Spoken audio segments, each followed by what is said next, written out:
Judge Holder, Gregory Holder, as we see now in G, defendant was also shown in open court the unredacted criminal report affidavit showing Gregory Holder as a complainant witness.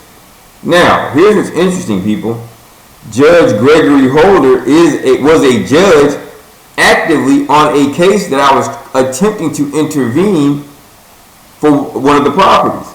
He was the sitting judge in that case. So in other words, a judge who was sitting in a case involving me, or me making an attempt to get property, is the witness who started the investigation.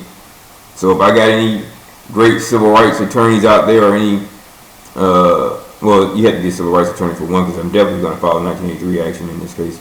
But it's kind of interesting. The judge in my case actually created a criminal action against me. Something else, during this process, this same judge created a case management conference. For those familiar with Bill Cosby, you might be able to follow along with this. The Bill Cosby situation. He created a case management conference. In that case management conference, he asked me questions. Didn't know judges did that kind of stuff about my acquisition of the property. What was very interesting at the time was I filed I think the second DCA called it a writ of review, which is kind of like a certiorari. They pulled the case away from him, so we were sitting in the middle of the stay. But he called a case management conference during the stay and was doing all this stuff. You know, again, the Second District Court of Appeals, DCA means District Court of Appeals, said, don't do anything else with this case. He called something.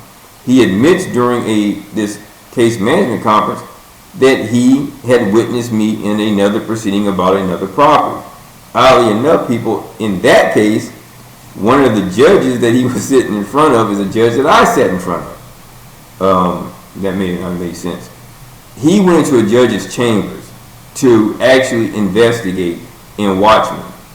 Why, I don't know. And in fact, the house in question in that case that I was attempting to intervene to defend, the attorneys for the bank filed they filed the foreclosure more than 5 years after the last default date.